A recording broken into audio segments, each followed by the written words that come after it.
What is going on YouTube and Spotify? This is the Just BSN podcast. And I know it looks a little different today because we don't have Andrew. And it's not because anything happened. No. Everything's fine. My boy just has some internet trouble.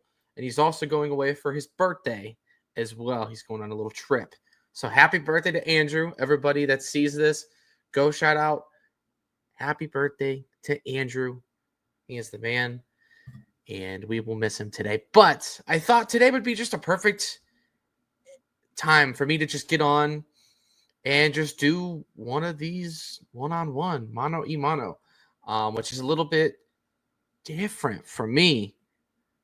But I think I could do it. So we'll see how this goes. We'll see how this operates. And if it does well, maybe I'll start hopping on streams more and just kind of doing stuff when Drew is not available or just not able to for his schedule, because mine's pretty crazy too. But when we do get to finally sit down and record, we tend to yap for about 2 to 3 hours, and it winds up being a lot longer of an evening than it needs to be. But as you can see from the title, we are going over the Browns' final 53-man roster that just came out today. And I'm not going to lie, there wasn't that many differences in what I had predicted, which I can also pull up what my personal prediction was compared to what the Browns obviously did. So if you guys are interested in seeing what I predicted, I will make sure to put it in the comments as long as I remember. If not, I'll at least have it on some sort of my social medias, and you guys can go ahead and look at it there. But I, first of all, did want to say I never thought Kenny Pickett was going to be a part of this team. I never thought he had a path on this team that was subject to be a future guy. I didn't see it. After taking 2 rookie quarterbacks, you cannot tell me that even though they traded for him and he was the first guy that they had gotten, that they were going to actually give him the way to this team, at least for this year, over Joe Flacco. Even at 40 years old, Joe Flacco is still going to be much more highly regarded among his peers, among the coaching staff, amongst fans even. If you guys follow us on TikTok, you remember my crash out video that has a little over 5,000 views on TikTok of me crashing out the day that we traded for Kenny Pickett. Now, granted, we got rid of DTR, which was, hey, that was great. But we also sent them a 5th-round pick on top of that. And just to get Kenny Pickett, who didn't play in a single preseason game this year due to his hamstring, which God only knows, honestly, how bad that was. Like, maybe this could have been strategic, or maybe the Raiders just went for the right asking price, and they're like, yeah, let's go ahead and, and get rid of him. Now, them keeping Gabriel and Sanders obviously will prove that, hey, they preferred the rookies and they would rather develop the rookies than try to redevelop a guy who's been in the league for a few years, been around a few different teams, been in a few different offenses.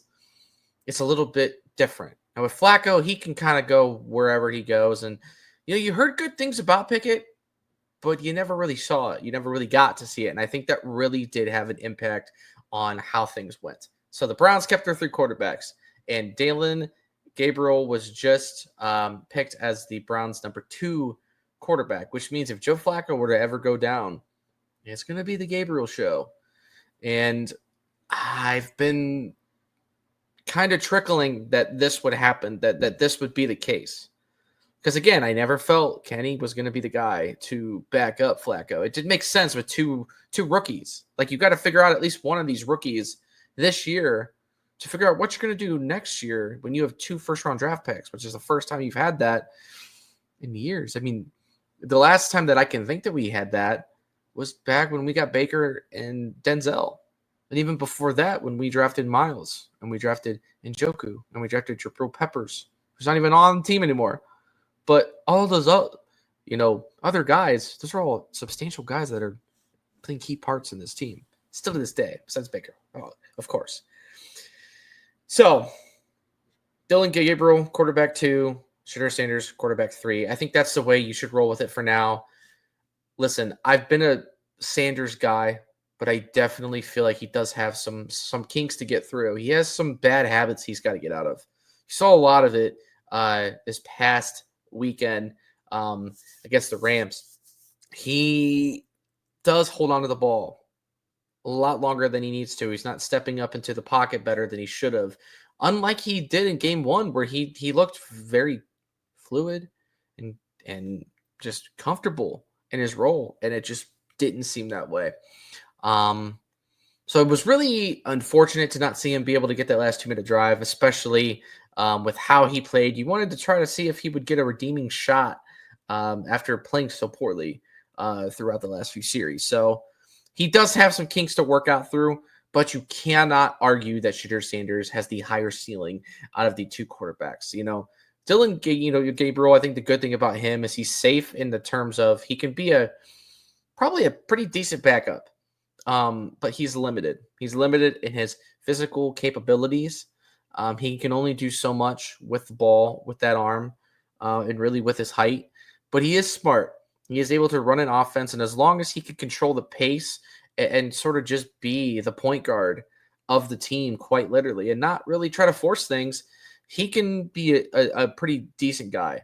I just don't know if he's ever going to be a full starting quarterback. You might get him for, a full season or even a half of a season of him starting games, but it's probably going to be the same result as most of these guys have been as of recent. So he did show enough to at least be named the quarterback 2. I don't have a problem with that right now. I just don't see how he can be the guy moving forward. I have to see more out of him, and I don't know if we're going to get that until later on, probably halfway through the year, because we need Joe Flacco to get us through the gauntlet. But on the other hand, if Joe Flacco can actually keep this team in the running and maybe they squeak into another wild card somehow, some way, I know that's not really a thing that people are talking about, but as I'm going to go through this list, like some of these guys, like they're quality players, and we found, I think, some nice guys to sort of build around and really develop, especially on the defensive side of the ball. I think we got some really, really nice guys to show for. So if Flacco can get this team rolling and keep them at least in a positive note and keep them winning some games, sort of like we did in 2023, I could see him running out the whole season as long as we're winning games. If you're losing games, if he's throwing picks, if he's doing kind of what he did with the Colts, last season, you're not really going to see him for the whole season. But even so, it's going to be hard to not be able to at least play one of these rookies, knowing that you have 2 first-round draft picks next season. So moving on to the running back room, I honestly thought the Browns were going to keep at least 3, maybe even 4 guys, depending on the Judkins, situation, which unfortunately still hasn't been resolved. He is still unsigned. We don't know what the NFL is going to do about him either.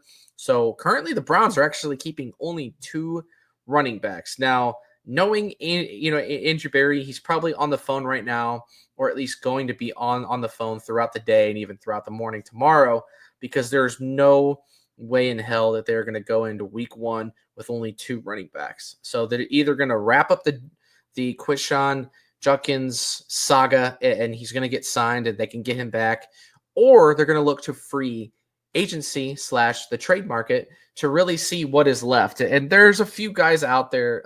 Estime was one of them. He just got dropped by the Broncos. He is a guy that has past experience with Reese.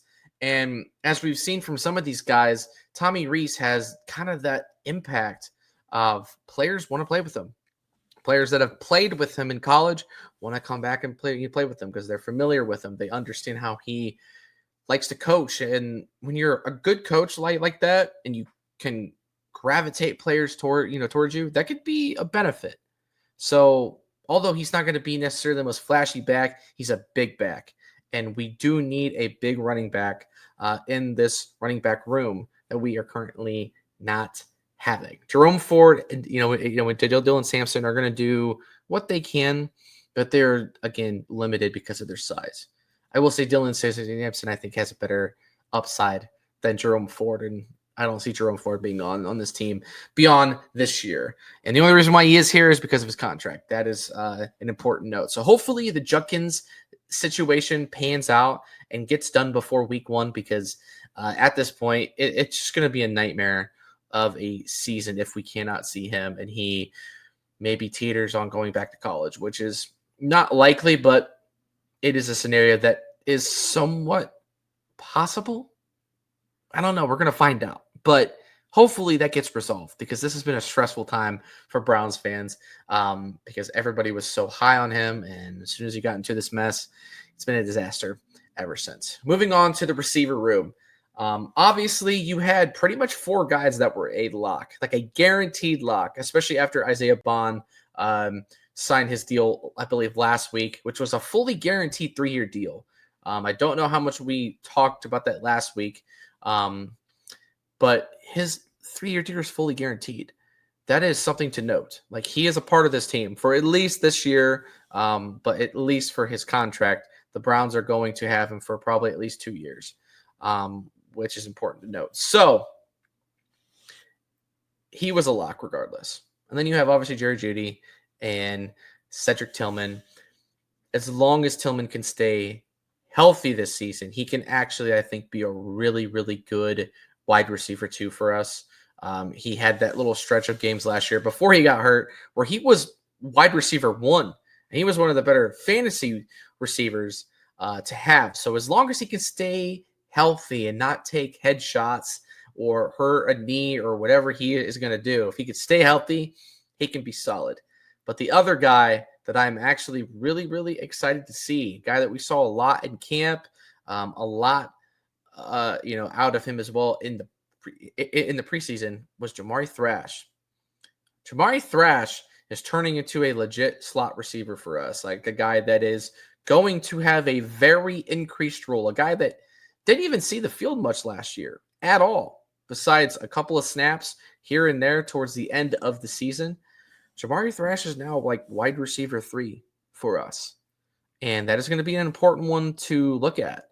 I don't know how much of a say he's going to have in the offense. I don't know how many targets he's going to have, but I do expect him to have some targets. I expect him to make some noise and score here and there and have some decent games, and do what we wanted a Elijah Moore to do for us over the past 2 seasons, which unfortunately he never really got a chance to. He obviously has the talent, but just never really got to stick. And speaking of not being able to stick, a guy that did not make the cut today, which was honestly not a surprise to me, was Deontay Johnson. Obviously, his deal was not guaranteed at all, so he wasn't even guaranteed a spot to begin with. Let's make that note very, very, very clear. He was not a guaranteed guy. The only reason that he would have made the team is because they wanted a vet like that to be in that room. But some young guys beat him out. And the 2 guys, one of them is obviously younger than the other guy, but the 2 guys that ended up making the cut, which I honestly predicted, was Gage Lavardine and DeAndre Carter. Now, DeAndre Carter is more so for his return specialist. He is a lot better on KOR and punt, punt return. So he's going to be used in that regard. He might be used a little bit in the offense, but Gage Lavardine or Lavardine, I don't know how to say his name. I'm so sorry, Gage. But he really showed out, man. He really showed out in practice and camp and all throughout preseason. He was so much fun to watch, and it was really going to be between him or Caden Davis. And although Caden is a bigger target, I think you can use Gage in more of the slot role and actually make him, make some noise. He can make some noise in the reverse game as well.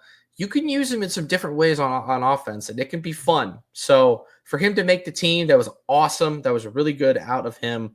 And I'm really happy that the Browns decided to go with him over some of the other guys who, listen, it battled out, but overall, them not keeping Johnson was actually pretty big. I thought he was real lazy.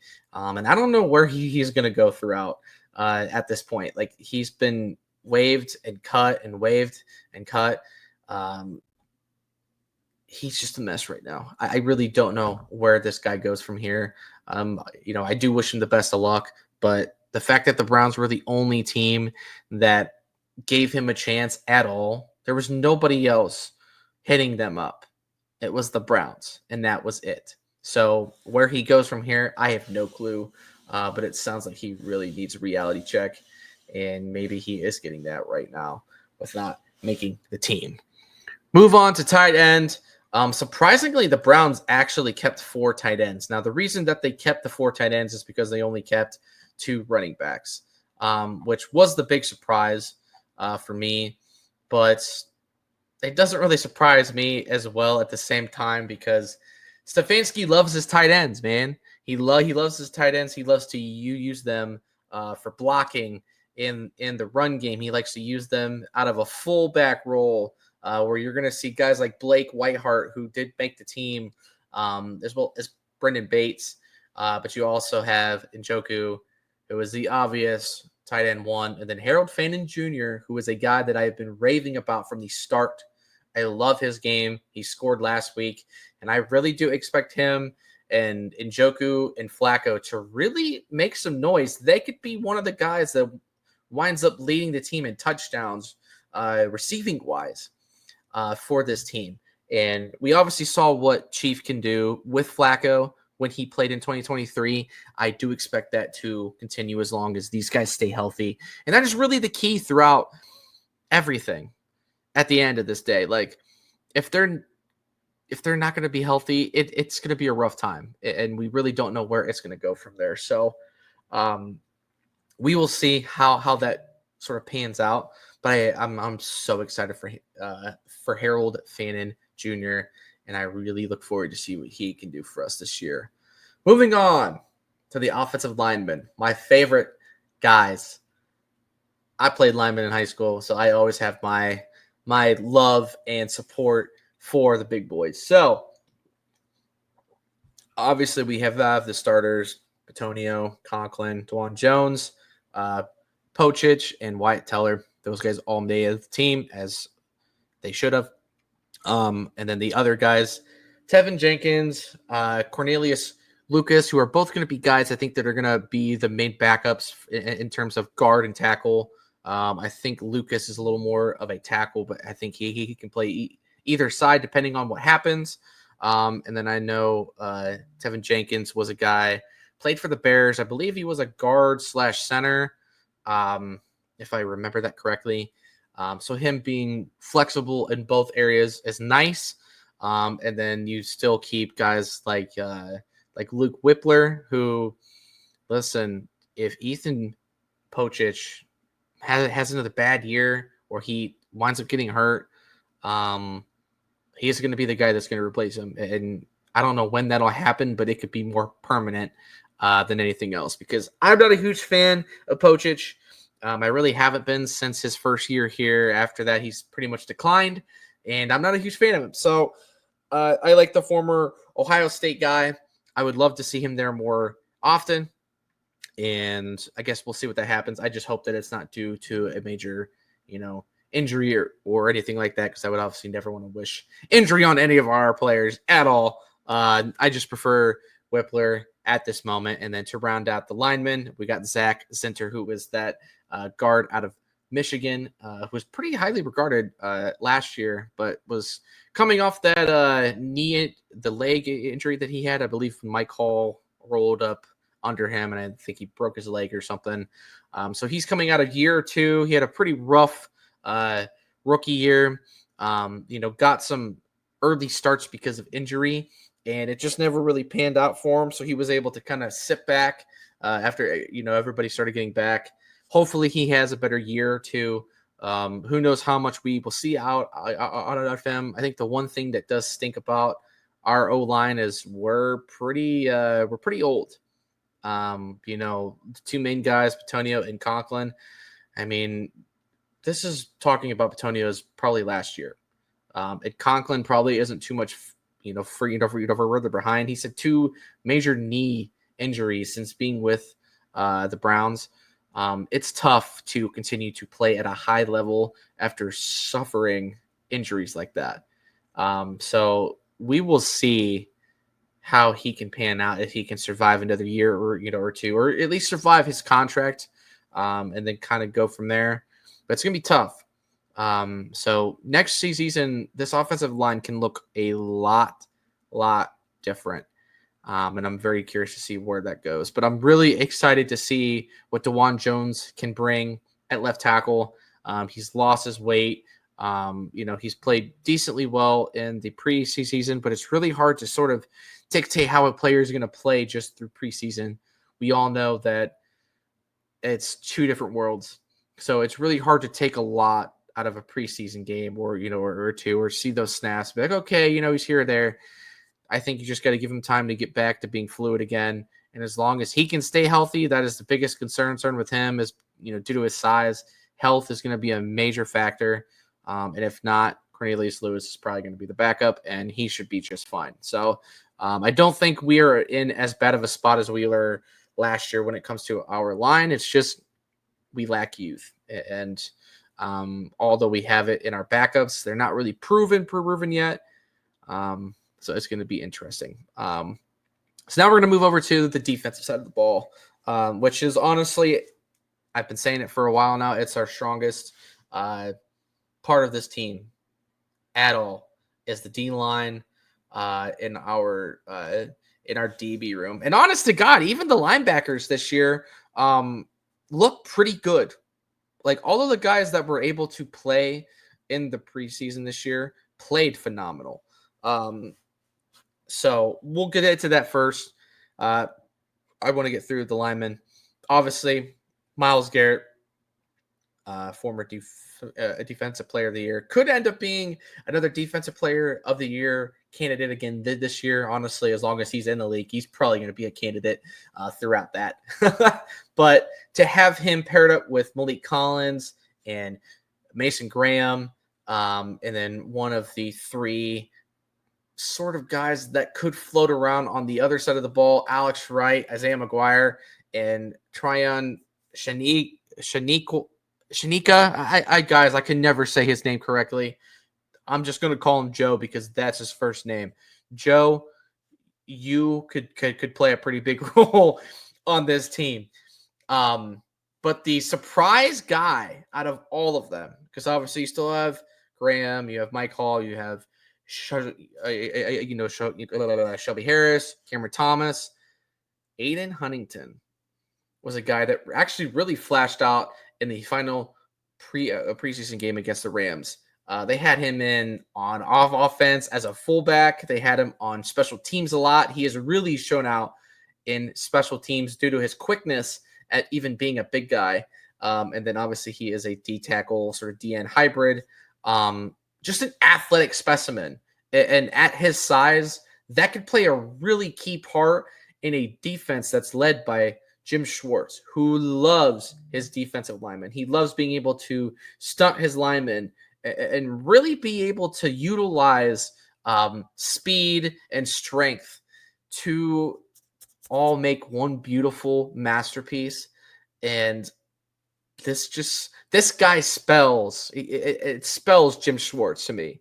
And that's why I think that they decided to keep him. He was an undrafted guy out of Tulane, and he winds up making the cut. So congrats to Aiden.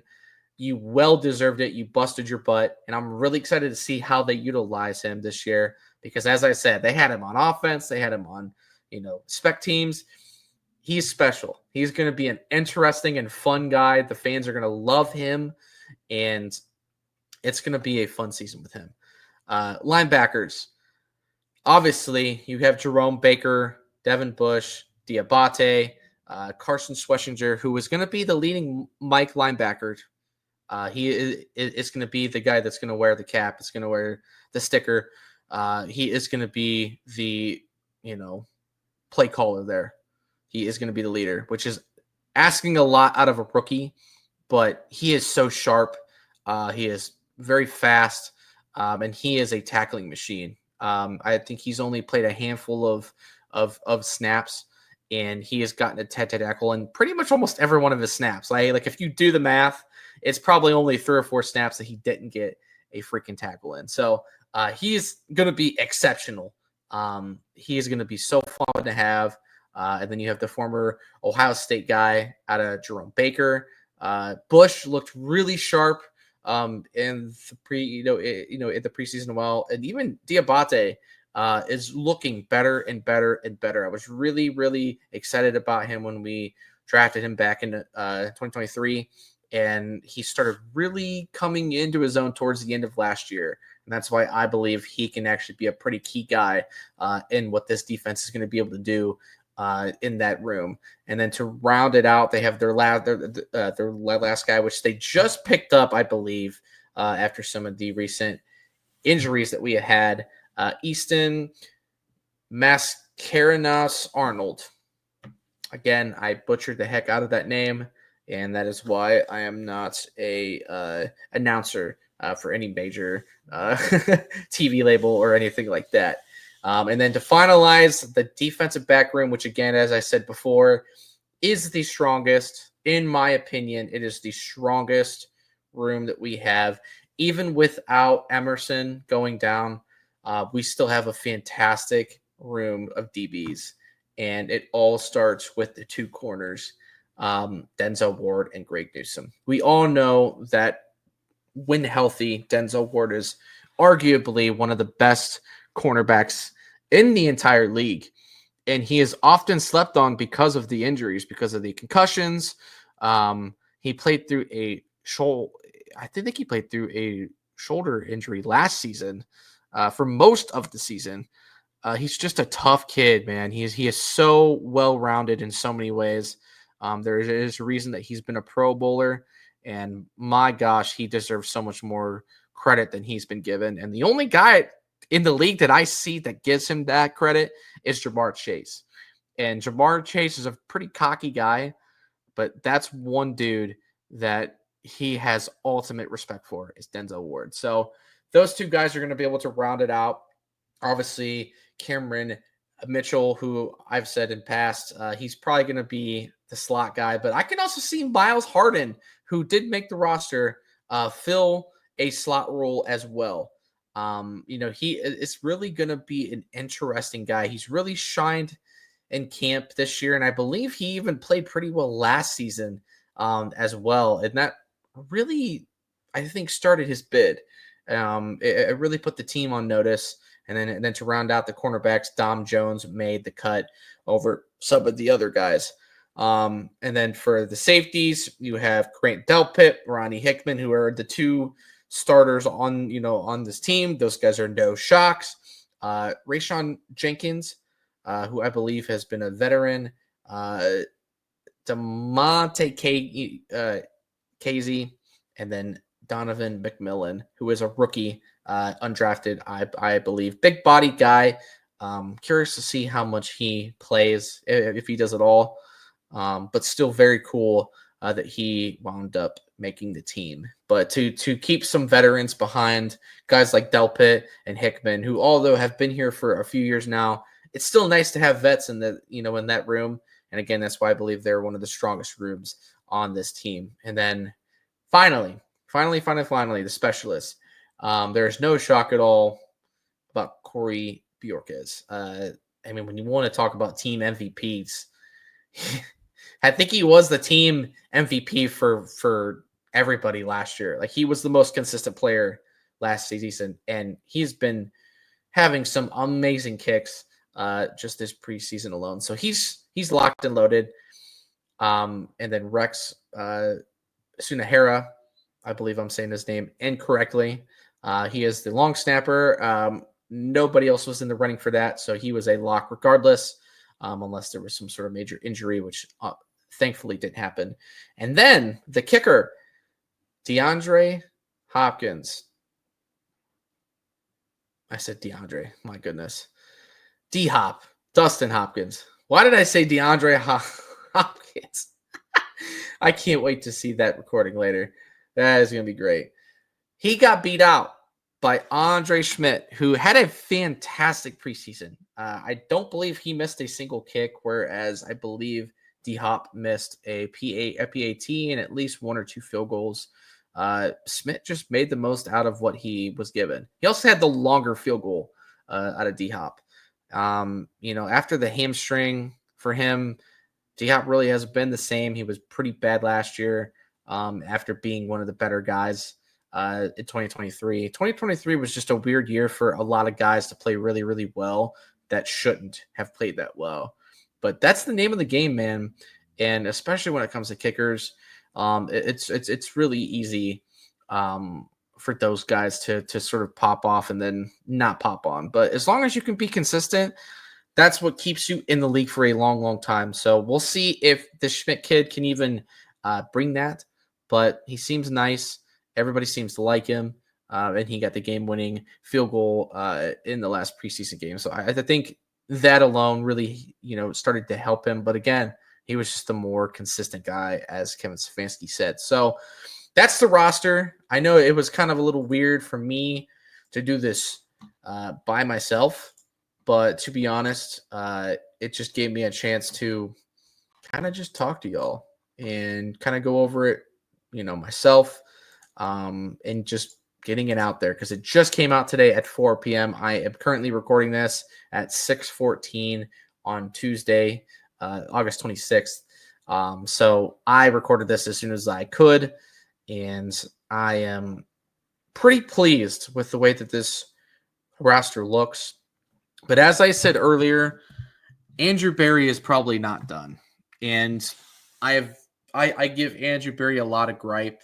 I'm not a huge fan of a lot of the choices that he has made as our GM over the last several seasons. But if we see the patterns and we understand what he does, you're not going to keep just 2 running backs. You're not going to keep 4 tight ends, or you're not going to keep 10 of each lineman. It's going to be interesting to see how they wind up doing that. And also, you still have now practice squad guys to fill. So that's going to be the next 24 to 48 hours. It's practice squad additions, which you're going to see some guys that probably didn't make the team but still had a say, could wind up being on the practice squad. So that'll be cool. It'll be nice to see that, but expect the Browns to be a little more active free agent-wise or even through trades.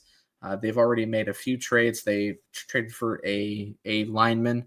I believe he was either yesterday or today, and he's already at the field. So it can happen very, very quickly.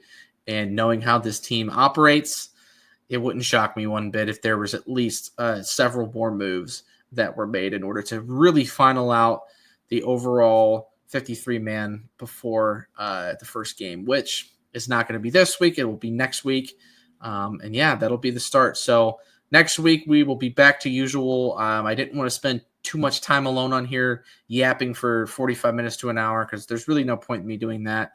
It really defeats the purpose. I just wanted to get a chance to go over the roster, give my 2 cents, and pretty much seal the deal. So look out for us on Twitter, TikTok, Instagram, everything. I will have the links to every single one of our social medias down in the description of the video. And as always, I hope you guys enjoy.